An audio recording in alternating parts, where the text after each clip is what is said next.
Hi friends, welcome to millet recipes Tamil. இன்றைக்கி நம்ம பருப்பே இல்லாமல் கூட்டு ரெசிபி தான் பார்க்க போகிறோம். இது தஞ்சாவூர் ஸ்பெஷல் பரங்கிக்காய் பால் கூட்டு ரெசிபி தான்.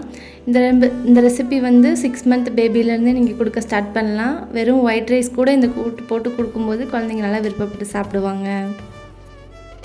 வாங்க இந்த கூட்டு எப்படி பண்ணுறதுன்னு பார்த்துடலாம். அதுக்கு வந்து மஞ்சள் பூசணிக்காய் எடுத்து தொலியெல்லாம் நீக்கிட்டு ஒரு 3 டைம்ஸ் நல்லா வாஷ் பண்ணி வச்சுருக்கேன். இதை வந்து நம்ம வந்து ஒரு பேனில் சேர்த்துக்கலாம்.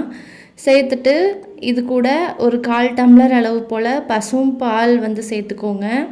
1/4 டம்ளர் அளவு போல் சேர்த்துக்கிட்டால் போதும். இது கூட கொஞ்சமாக பெருங்காயத்தூள், அதுக்கப்புறமா இந்த காயெல்லாம் மூழ்கிற அளவுக்கு தண்ணி சேர்த்துக்கணும்.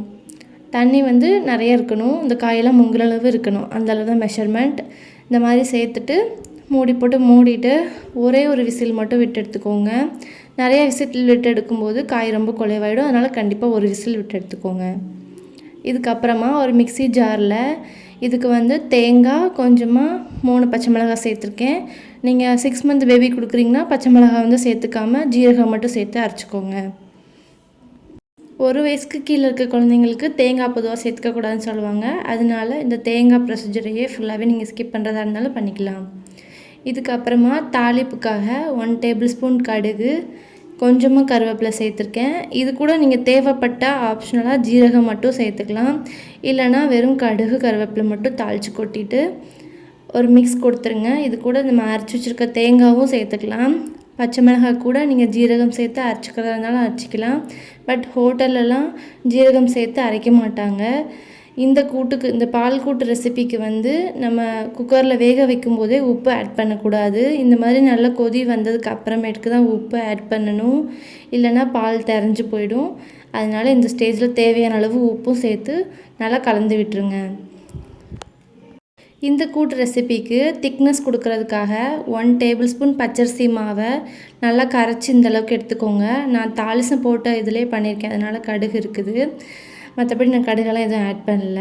நல்லா கரைச்சிட்டு நம்ம கூட்டு கூட சேர்த்துக்கோங்க. பருப்பு நம்ம சேர்த்துக்கல இல்லையா, அதனால திக்னஸ்க்காக இது சேர்த்துருக்கோம். பச்சரிசி மாவு சேர்க்கறதுனால இதோட கூட்டோட சுவை வந்து ரொம்ப தனியாக இருக்கும், நல்லா ருசியாகவே இருக்கும்.